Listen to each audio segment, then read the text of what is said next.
रामाला समोरची व्यक्ती दिसायची गरज नव्हती. शब्दवेदी बाण, याचा बाप सुद्धा शब्दवेदीच होता.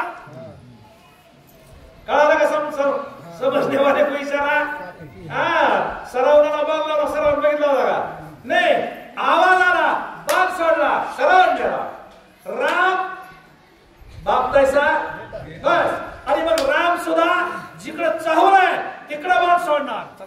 वीर सांगती वाडी ओलाठी, शब्दा सगळे शर उठी, बाण वेदनिया कंठी पाडी सृष्टी राक्षस. राक्षसाचं सैन्य कुणाकडे पळालेलं?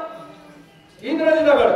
ते सांगायला लागले, आ केलं की बाण तोंडात शिरतोय, आ केलं की काय केलं तरी बाण तोंडात शिरतोय.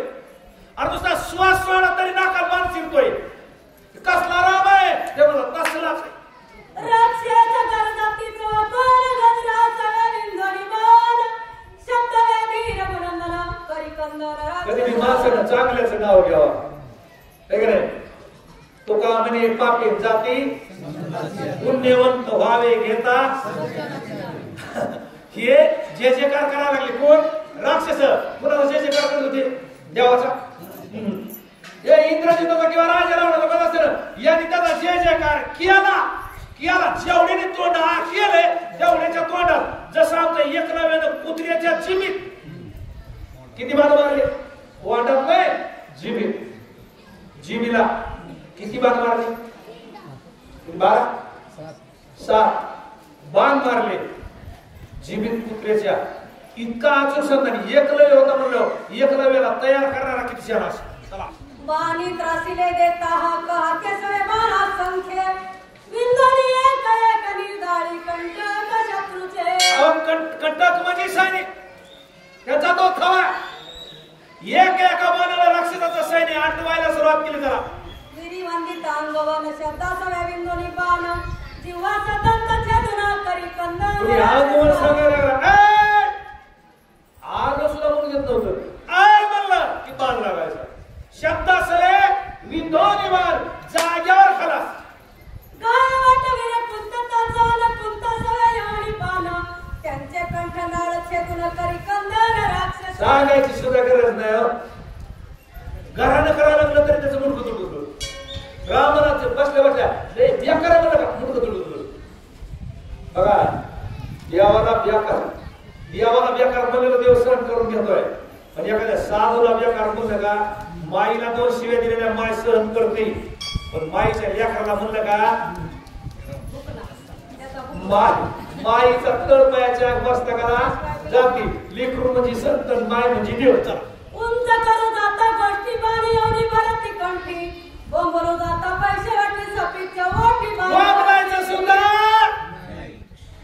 आवाज काढा घराच्या गरबाला. हा पिल्ले, आवाज काढला की टोला. बोलायचं म्हणलं तरी फटका. हे काम आपलं नाही, काम कुणाचं? रामाचं. कुणाला लावलंय? इंद्रजित नाचत होता का, हंबडा हंबडा. एक श्लोक आहे ते हिंदीमध्ये, पृथ्वी से पाणी बडा, पाणी से एक बहुत लंबी बात है, टाइम नाही. चला. इंद्रजित धनुष्याचा धनान ऐकून रघुनंदन, नादा सवे विंधोनी बाण चापाचे दूर काढले. इंद्रजित ओरडत होतं, गप झालं.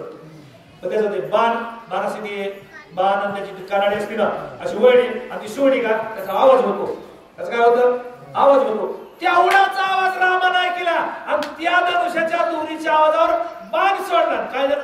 श्रीरामाया शब्दवेदी इंद्रजित जाण सरला बुद्धी, बोलणे सांडूनी त्रिसुती निशब्द बाण आला, ह्याच्या हातातलं धनुष्य तोडलं, हाता तुटून पडला. इंद्रजितानं वळखीला, आहा हे शियाराला इथं चौकण आपली जादू चालली, पण इथं काय चालणार नाही.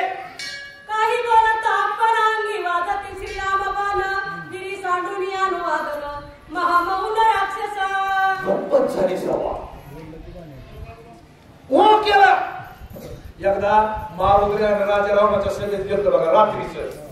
किती दिवे इसविले, आमचे सगळ्याचेच कपडे कापून घेतले. कोणी पावलं चालू तरी पाय मुरगळवर टाकी. पाय काय म्हणते मुरगळामध्ये पुन्हा मोड पकडला माझ्याकडे यावं लागायचं. बघतो मी. आणि मग तशी अवस्था रामाने केली. राजा रावणाचं सैन्य इंद्रजिताबरोबर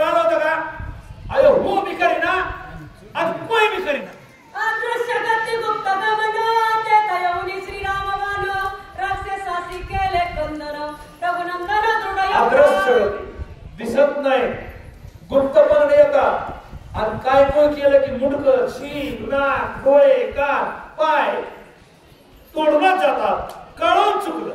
शब्द वेद श्रीराम शरयोनी अति दुर्धर मारिले राक्षसांचे भार श्रीरामचंद्र दृढ अवतार. शब्दवेदी पुन्हा ते शब्द आला. रामचंद्राचे बाण असंख्यात आले, असंख्यात वीर मारले. बाकीचे इंद्रजिताच्या माग, पुढे नाही मागला पण. श्रीरामाय शब्दवेदी इंद्रजित्या जाणून त्रिसुती त्याने कशी केली बुद्धी तोही विधी अवतार. ते राजा रावणाचं पूर्ण होतं ना. रामायण सांगणारा मी आपण सगळ्यांनी राजा रावण कमी समजायचा नाही, समजू बी नाही. राजा रावण म्हणजे त्याच्यामुळे देवाला अवतार घ्यावा लागला. बायकून भाऊ घेऊन 14 वर्षे वनात हिंडावं लागलं आणि पुन्हा त्याची बायको चोरून नेली. देवाला बायको सांभाळता आली नाही त्याच्या पुढे. एवढा राजा रावण कमी नाही. मुंडकं तोडून महादेवाच्या पिंडीवर वाहत होता. आपल्याला देवपूजा करता करता जर कुठे एखादा ही चुलीच ज्ञानेश्वरी वाहत होता. ज्ञानेश्वरी चला. सैन्य सेनानी प्रधान त्याची इंद्रजित सांगे आपण के थोनी धरावे दृढ मौन बोलता मरण रामबाणी. इंग्रजांना म्हणलं बोलण्यापेक्षा बोलायचंच नाही. मग गप्पा समजलं वर चला वर.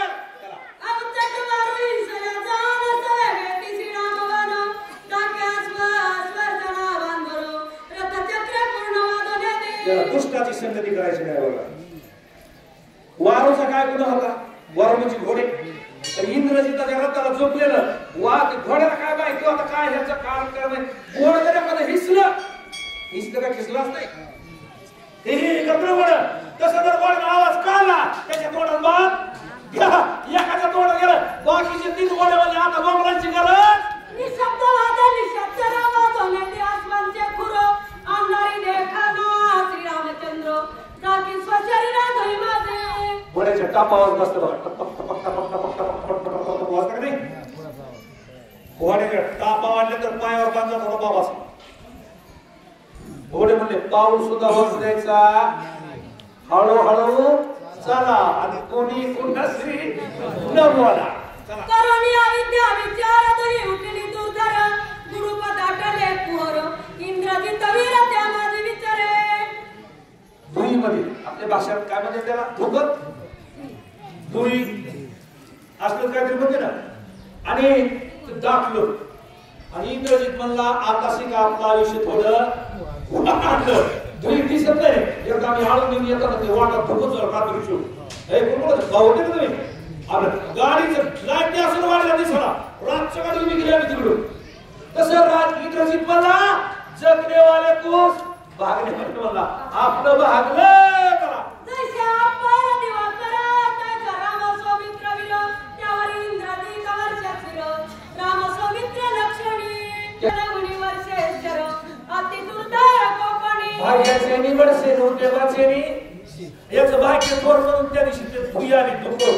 धुक्यामध्ये वर गेलं. वरून ह्याला राम लक्ष्मण दिसत. राम लक्ष्मणाला हे दिसला. वरून बाण टाकायला काय झालं?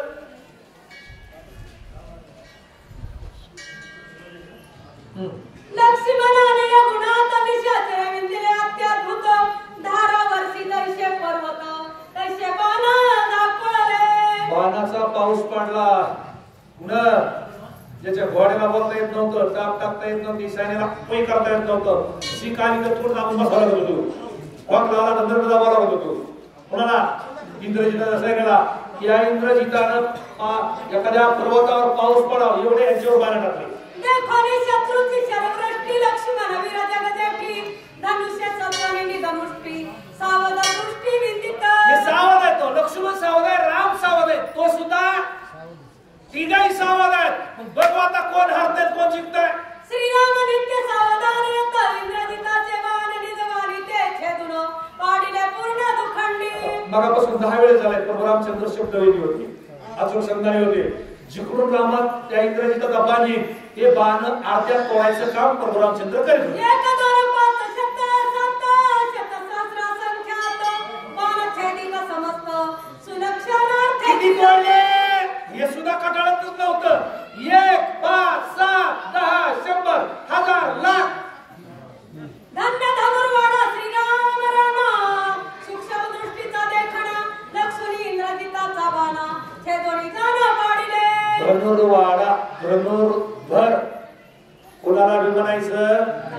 नाही, युद्धामध्ये तेवढी त्याच्याकडं आमच्या अर्जुनाला ह्या पदवी मिळाल्या आहे का नाही? आम्ही चाराचा वरद शरण छंदिरे समग्र इंद्रजीत मने मरमर रणी रघुवीर नाटके. कटाळ पळून पळून पुत्र मोटरसायकलच्या मागे पळत पुत्र आणि पळून पळून थकत आणि तसं इंद्रजीत बाण टाकून थकला आणि मग ऐकत नाही. रणी जिंकावया रघुपती इंद्रजी गदावनी शिवप्रती सारा शिववरद भक्ती. चला जगती आणि रे. आणि काय झालं?